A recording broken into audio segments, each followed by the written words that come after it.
Hey everyone, it's Michael Zapersky here, and today I'm with Shiv Narayanan. Shiv, welcome. Thanks for having me on, Michael. Super excited to be here. Yeah, really excited to dive into your story. You're the founder and CEO of How to SaaS, a consulting company where you help SaaS companies. So for those that aren't familiar, software as a service is what SaaS stands for. You help them really to develop marketing systems to drive revenue growth. Prior to that, you served as the CMO of Wild Apricot, which was acquired in October of 2017. You've grown your business now to, I think, 7+ employees or team members. Just before we record, you shared that in 18 months, which is kind of how long you've been running this business, you're now up to about 2 million in revenue. So that's really great in such a short period of time. So I want to kind of dive into how you've done that. But you've also worked with some very well-established clients like Genstar Capital, TA Associates, Polaris Partners, and a whole bunch more. But before we kind of get to all that, I want to take us back to kind of your time as a CMO at Wild Apricot or apricot, however you say that fruit. You grew the company there, or part of growing the company to about 20 million, I believe, in annual recurring revenue, without a sales team. Is that correct? Yep, without a sales So, team. just take us kind of through that. How do you accomplish that level of revenue without a sales team? Yeah, so my background is I started in the internet marketing world right out of school. And in the internet marketing world, you sell ebooks, courses, etc., all through digital marketing channels and programs. And so when we entered the SaaS universe and Wild Apricot, I took over as a CMO. One of the things that I noticed is most of the SaaS companies in the world were going to market with a sales-led model. Even today, when you look across even most B2B companies in general, sales-led is the approach because the deal sizes are high, sales teams can target directly, and so that ends up being the go-to-market. But on the Wild Apricot side, we had smaller deal sizes. Our starting plan, if you're a small nonprofit, you can use Wild Apricot's all-in-one solution for about $1,000 a year. And so with such a low price point, marketing had to be the primary go-to-market mechanism. And so as we started building that and the company started going and we would meet people, to us it seemed like we were building something obvious and what was customary to in that situation, but we started hearing more and more about how unique that model was, because we were using Google ads and inbound and SEO and content and nurturing and Facebook ads. We were doing all these things before they were cool, Yeah. and before now it's widespread and people are starting to understand that this is how you go to market in a digital world, especially with COVID and when you can't do things like trade shows and traditional marketing. But when we were doing it, we were one of the first people to be doing it. Right. And so that's kind of where the origin story for How to SaaS began, because as we started building that and we started seeing how unique it was, saw that as an opportunity to bring those same practices to other B2B companies in the form of a consulting model. Got you. Uh, have you always been passionate about SaaS? And this is kind of a bit of a two-part question, which is, where does that passion come from? I mean, you mentioned internet marketing, so there is a bit of a connection, right, to SaaS and doing things online. So I wonder if that's it, if you could just kind of speak about that for a minute. But then the second part of that question is, did you ever consider servicing, kind of taking your skills and knowledge as a marketer and as someone that knows how to really build a business and build revenue and help other types of companies that were not SaaS? Or was it very clear to you from day one, like, no, I'm going to build a company that really just focuses on software as a service companies?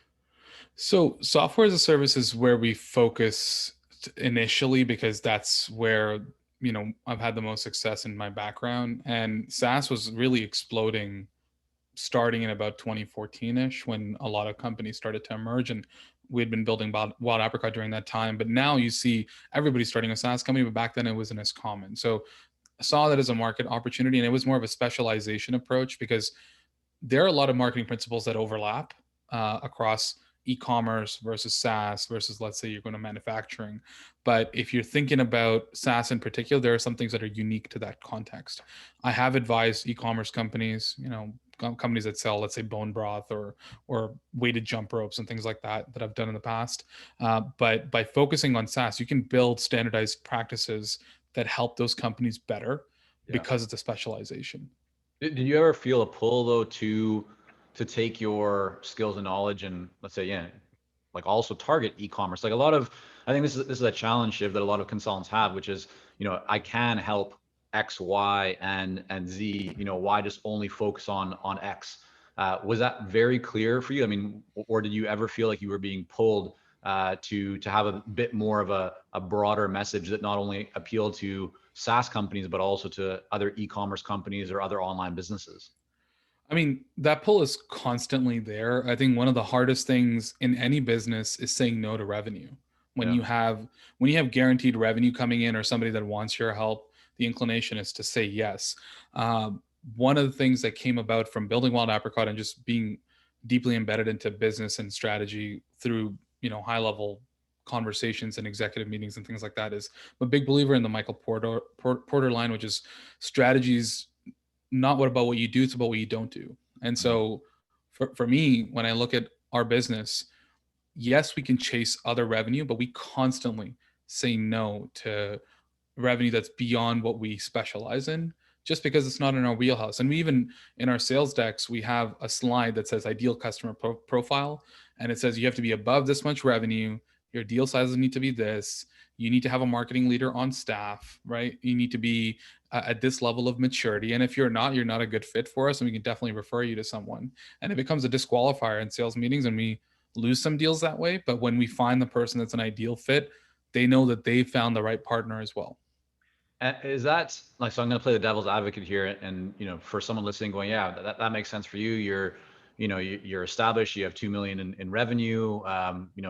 Were you also doing that? Were you applying that mindset even in the earlier days of the business, or is that something that you now kind of feel like, you have the luxury because you've established a good solid base to build on?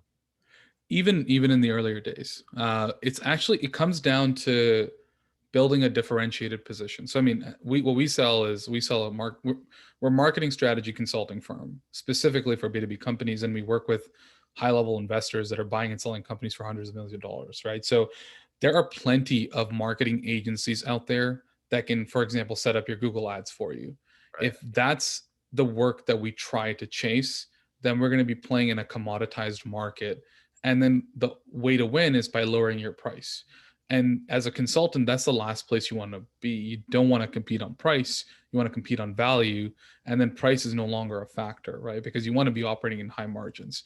So by starting there, we set ourselves up for success because, it was painful initially because, I quit my job. I left a significant amount of equity on the table, high paying executive salary with all the benefits of travel and a corporate card and all that stuff. And when you leave, you have these opportunities come to you and you're saying no to the revenue. And like, I'm talking with my wife about it and she's like, why are we saying no to money when there's not enough business initially, right? But you're doing that because over the long run, you're going to build a better business that is more sustainable with a differentiated position. And as time goes on, your margins are only going to grow because of that differentiated position. And that's hard to do. And every person's situation is different. Like I would say earlier on, if you're, let's say, pre that situation, it's okay to take on some of that work just to keep yourself afloat. But the North Star should always be to build that differentiated position. Yeah, I love that. That's really powerful. So your focus is on what you call a high performance marketing system for SaaS companies. Just take us through what does that system look like? What are kind of the different parts that make up that system? So again, like within the components, like we might still do things like demand gen across channels like Facebook or Google, but our differentiator is data. So when we were working with these large investors, when they're buying these companies for millions of dollars, what they want to know is, I bought this company, I want to scale it, and my purpose for scaling it is at some point I want to sell this company, whether through by going public or by flipping it to a different investor. And so I need to be able to use data to understand where are my levers to scale. And marketers just by default suck at telling that story or speaking that native language of data. So our framework is bringing data to that conversation and saying, here's where marketing spend is going. For example, you're spending $2 million a year on marketing. Here's the ultimate impact marketing made on revenue by channel, by campaign. Here are the opportunities to scale within that. And then here are additional items that have not been explored or experimented with that we'd like to attach budget to. And based on that information, here's our recommendation in terms of who you should hire, where you should scale your budgets, and what it ultimately looks like in terms of your growth aspirations to decide how much budget you give to marketing. What percent of your business is, because it sounds like you really have two kind of sides to, or two parts to your business. You have the consulting, where you work with SaaS companies, right, to help them to grow revenue and put that kind of marketing system in place. The other side is working with private equity firms, as you said, who are looking to acquire a SaaS business and want to make sure that their investment is going to be a good one by kind of looking for, what are the assets in that business that aren't yet being fully utilized and can be improved to get or to create higher value. What percentage of your business right now is on the PE side, and what percentage would you say is more on the consulting side? So PE is kind of so by going through, let me just rewind a little bit. So when when we sold Wild Apricot, we sold to private equity, and by going through that process, it's something called an earned thesis, and I think every founder needs to have an earned thesis. It's basically a secret or an insight about a market that most people do not have. So most marketing agencies have never been through an acquisition, so they don't understand all the stakeholders involved, what's at stake, what a board meeting looks like, what a pitch meeting looks like when you're selling a company. So by understanding that, it opened up this market that is pretty much a blue ocean for us. And so we primarily go to market by focusing on private equity firms, or at least that was a starting point. There are a ton of people who go to market by trying to find startups or SaaS companies. We get inbound requests like that all the time, and many times those companies are too small for us. So we don't play in that sandbox. However, what PE is almost becomes is like a channel partner. They'll refer a big SaaS company to us, and then we work with the SaaS company as our client. So we've also built a go-to-market to say, can we by ourselves source deals from SaaS companies that are, let's say, doing 100 million in revenue? And how do we build our go-to-market on that side? Because that's our sweet spot. Because when you get to that level of complexity, there's just so much data to manage that you need to have like a high level strategic thinker involved to be able to figure out what to do with marketing next, right? And so that's our unique value proposition there. So it sounds, Shiv, like what you're really doing is focusing on the P side because of your experience kind of going through that acquisition process when you're part of that previous company.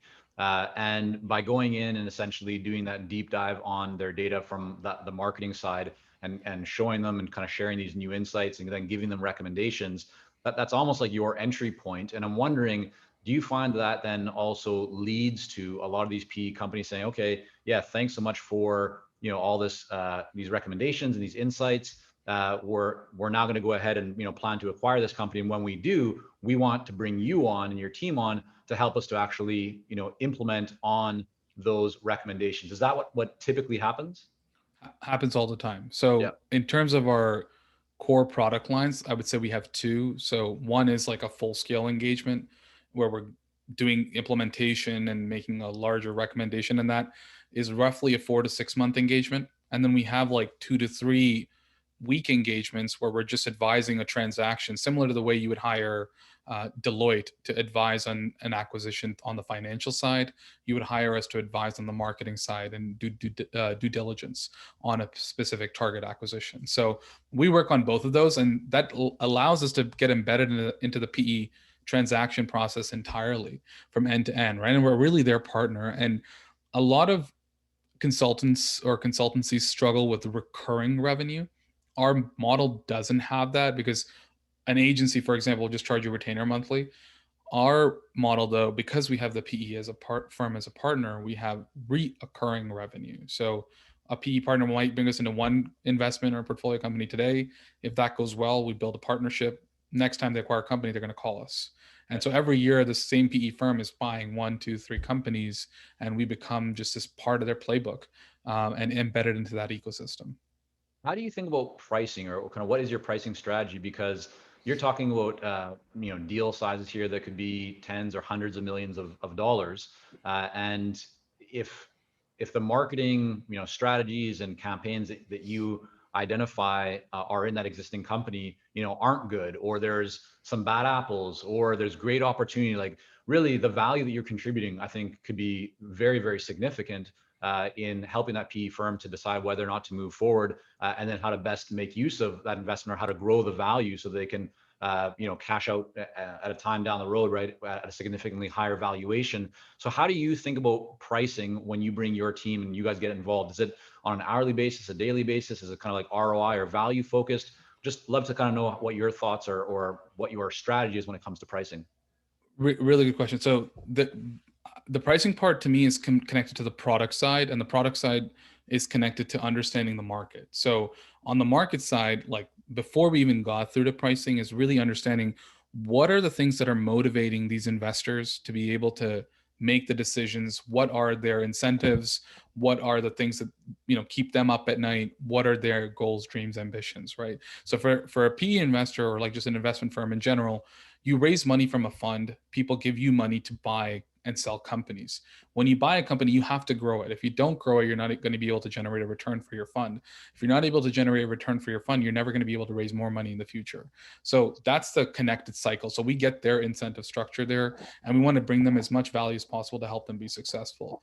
Then when a transaction happens, there's a bunch of financial dynamics in terms of how money moves or exchanges hands. So by understanding those dynamics, being able to price in a model that gives them the right type of leverage in the right stage. For example, if a firm buys a company or offers to buy a company, but the deal falls through, it's far more expensive for them to hire us than if the deal doesn't fall through. So we have contingency-based pricing that gives us a lot more upside once a transaction gets completed. So understanding those dynamics is critical, because until we understood that contingency-based pricing component, our conversion rates on deals was lower for a due diligence engagement, for example.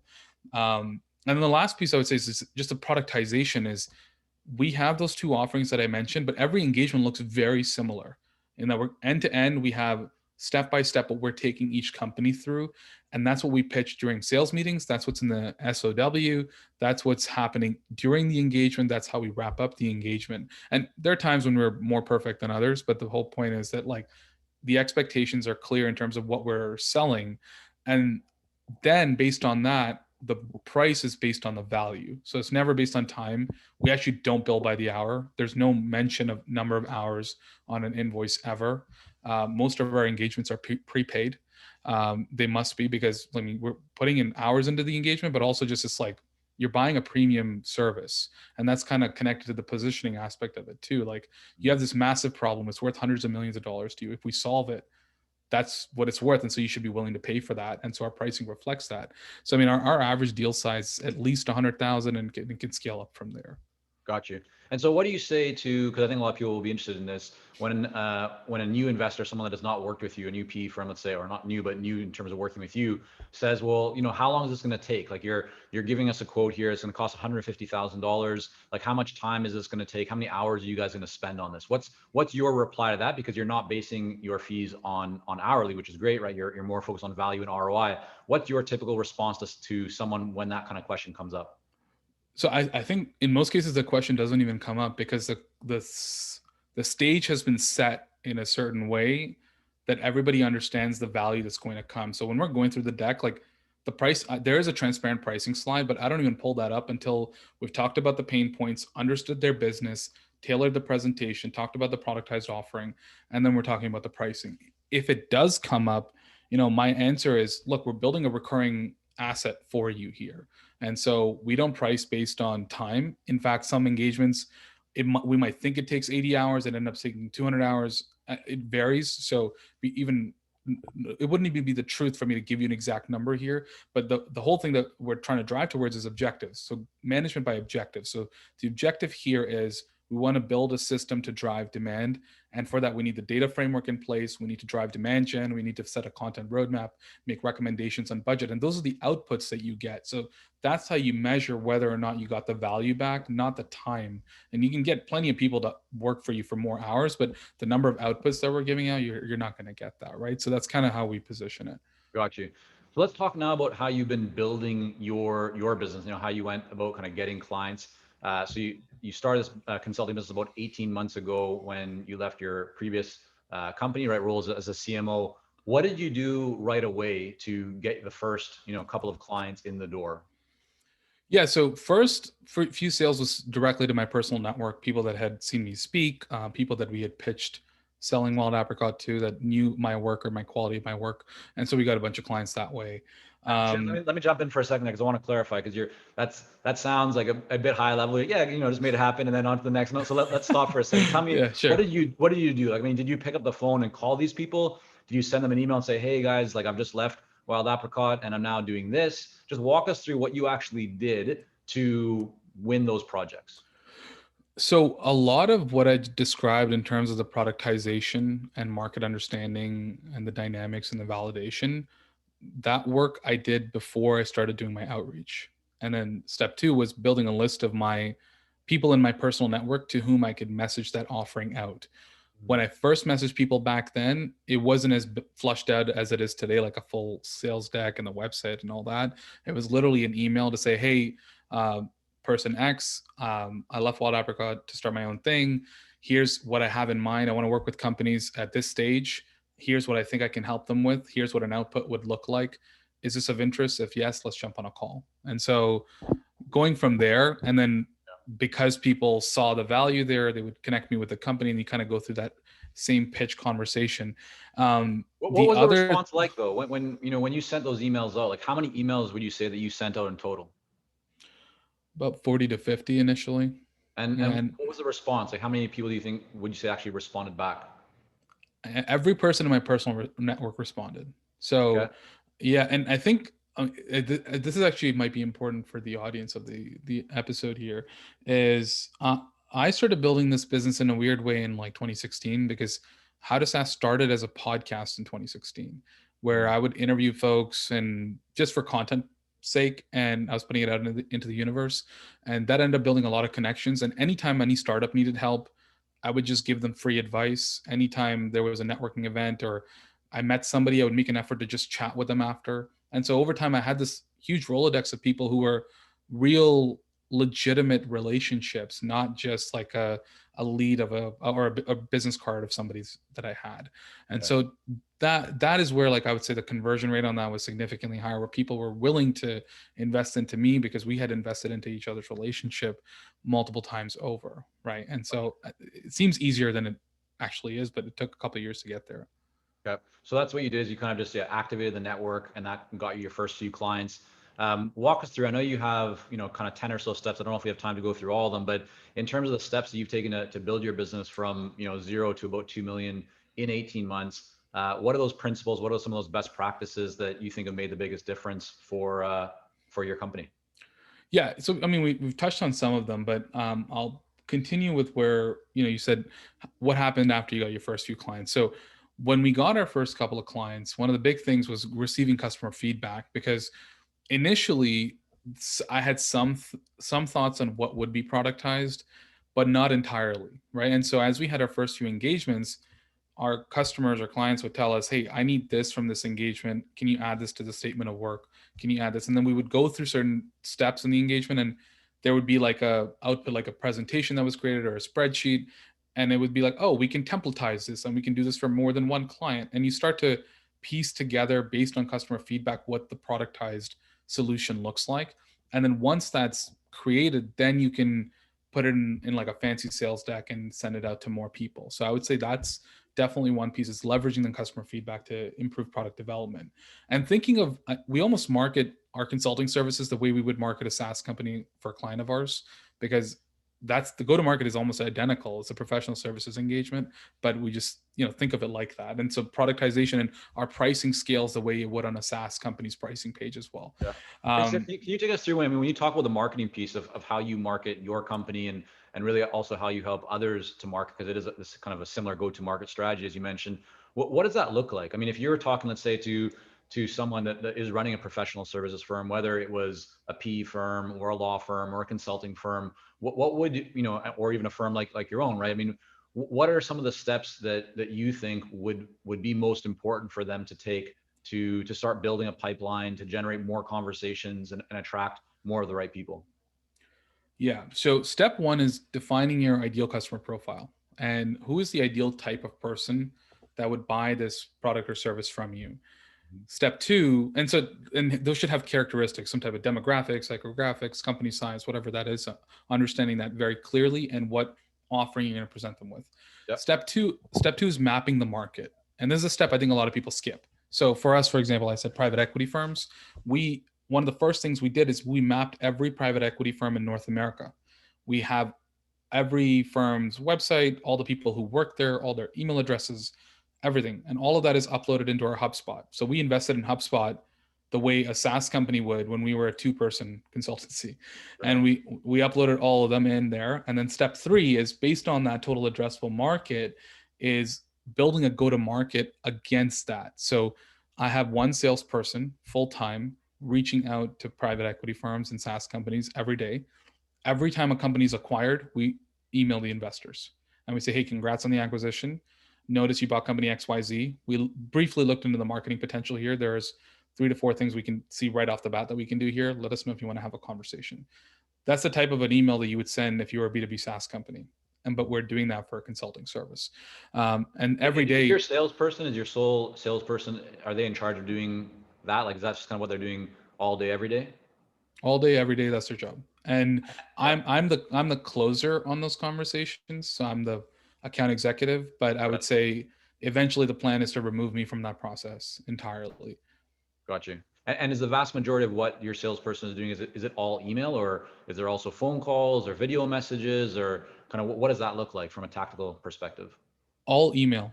They will time to time, look into the company and send specific data points for the company, but pretty much all email. Yeah. Got you. Okay, cool. All right. So Yeah. you got a dedicated salesperson. They're kind of getting the pipeline moving for you. You then jump on, take them through presentation, all that kind of stuff. What else? What else would you say has made a really big difference? So that's one channel. Channel 2 is events. And obviously in the last few months, there haven't been many events except virtual ones. So we mapped out all the conferences where private equity folks and SaaS executives would go, and we messaged them to speak at those conferences. So we ended up speaking at a bunch before COVID started. So that helped and drove pipeline from there as well for us. And right now we speak at about 2 to 3 events a quarter. Third is paid media. We run LinkedIn ads. We're spending about $10,000 to $20,000 a month on LinkedIn advertising, targeting specifically private equity executives and CEOs of SaaS companies, driving them to a demo forum. And then my salesperson, almost like an inside sales rep, handles those conversations. Yeah. And then I get pulled in depending on the quality of lead. Well, can you just walk us through for a minute, like so someone clicks on that ad, what is that ad offering? Like what is the call to action on that ad specifically? So the ad is a piece of content, usually something that's more native to the platform. And then it says, if you want to solve a problem like this, schedule a demo with us, click here. And that's actually on the landing page itself or in the ad? In the ad. Okay. So you have a piece of content. So the ad itself is a kind of a content-based ad. And then the call to action inside the ad itself is, hey, if this resonates, if you'd like to chat about something similar, blah, blah, blah, right, go here. They then go to a page. And what does that page have on it? Because you're targeting, you're not targeting the typical internet marketing person who's buying like an ebook here or a course there. You're targeting a seasoned, savvy executive, right? Which is what most of the listeners on this podcast and in our community are also focused on. Is people in organizations, might be nonprofit, might be for-profit, big, small, sure, but they're still kind of B2B buyers. What do you have on that form that's getting that person to actually fill it in and get in touch? What does that page look like? So, I mean, it's just our homepage, so people can definitely check it out, but it speaks in their language. So you won't see things like, hire us and we'll do Google advertising for you. It's nowhere in there. Right. It's more like increase the enterprise value of your investments. And here are case studies of private equity firms or their portfolio companies that we've worked with. And then there's a video of me speaking at a conference for private equity investors. That's right on the middle of the homepage. And then lots of examples. And then there's a bunch of data as well on the private equity market and the SaaS market that it's almost like it's an educational presentation that they're reading as they're scrolling through. But you're actually sending people to your homepage of your website. It's not to a dedicated landing page that you've orchestrated. It's just and why do that? I mean, a lot of people I think have heard or believe that you need to send somebody to a dedicated landing page with not many options of navigation, and you want to kind of keep control of the flow, and at the end a very intentional call to action, or book a time call. Any feedback or kind of reasons for doing it the way that you're doing it, of just sending to the homepage? Yeah, so I mean, just these kinds of tactical marketing things, like we don't think about at all, because I mean, like things like button color and all that stuff, it's purely like you have a customer, they have a clear defined problem, speak to that pain, tell them how you can solve that pain, and conversions will increase. And if your targeting on your advertising is correct, it will work. And in fact, having things like my podcast at the top, I'm working on a book right now, that's going to be in the navigation. All that only builds authority by keeping them in this airtight landing page, I never get to show any of that other stuff, right? So, and people clicking around is good. Page depth on visits is actually a better thing. So we want more of that. Got you. So Shiv, we got a couple minutes here before we got to wrap up. Are there any other big insights or experiences that you think are important for the consultants and consultant firm owners that are listening right now and watching to take in? Yeah, yeah, there's a few others I would definitely wanted to cover. So one is on the flywheel side. So just knowing what are the different drivers of your business. So for us, we look at four things. First is thought leadership and authority in the market. Two is building deep relationships with the market. Third is targeted sales, and fourth is client success. And so the way we look at that is like anytime we invest in any one of those four pillars, the flywheel keeps turning and the engine gets stronger, and we end up closing more and more deals. So that's why we have a podcast, why we invest in the book, why we write LinkedIn posts organically. We'll get reach. Same reason why we build relationships and have targeted sales and have a rep to reach out to those people. So I think knowing that flywheel piece is super important. I think the one thing that we've been focusing on a lot lately is winning on brand. So the more content you put out there and the more affinity you build within a market, the sale should almost happen before this person jumps on a demo with you. And more we're publishing content to be able to get there. Every day I'm posting a daily piece of content, but beyond that, like building more authority pieces that can be leveraged for demand gen campaigns like LinkedIn ads, and then have nurture streams behind that, run a weekly webinar or something like that to get people more in love with the brand. And then when it comes time to buy, when they jump on a sales call, price is irrelevant at Yeah. that point. So that's a very I important got a thing that we're question for you on focusing on. that. So like clearly you have a lot going on, yet you're pumping out a lot of content, which helps, right? You're building that authority as you mentioned, so it helps with pricing and all that kind of stuff. I think a lot of consultants have a challenge with that. Like, they have so much going on that they feel it's hard for them to spend the time to create the content. Any tips, mindsets, or just anything that you use that allows you, or habits that allows you to still crank out lots of content, but do everything else that you're required to do in terms of working with clients and building the business? Yeah. So this was a challenge for me initially when I was a one-person shop. And as we were able to scale, it became easier. Now I have a part-time person on staff constantly producing blog content for me. And then I personally write all the posts that go on LinkedIn. I use my iPad and I do something quickly. I spend about 15 minutes every morning creating that piece of content. The one tip that I'd say is essential is having the right business model and the right margins on engagements so that you can fund future content production. So, for example, with the book that I'm writing it, but I've hired a firm to help me publish it and get it out there. For content that we create on the blog, I was able to hire a freelancer because we have margin on engagements that can be leveraged. I think consultants that struggle with this problem are not able to hire enough people to help them, and people will always be one of your biggest leverage points. So that was going to be one of my last things, is building the right team around you so that the consulting is not just like a one-man shop that you're at the mercy of your clients at that point, because they're all pulling you in different directions with your time, right? So Yeah. how do you build the right business model and the right productization to be able to find that extra funding to build and grow the business so that you're not always in the business, you're actually working on the business? Yeah, fantastic. So much more that we could dive into here, Shiv. And so we'll have to continue that conversation. But for today, I really want to thank you so much for coming on and sharing some of your story. I want to make sure that people can learn more about you and your company. Check out everything that you guys have going on. Where's the best place for people to go? They can check us out on our website, www.howtosaas.com, or they can follow me on LinkedIn. It's Shiv Narayanan, or I think it's slash Shiv and 22 on LinkedIn. Okay, all right. We'll have all that linked up in the show notes. And Thanks. again, Shiv, thanks so much for coming on. Appreciate it. Thanks, Michael.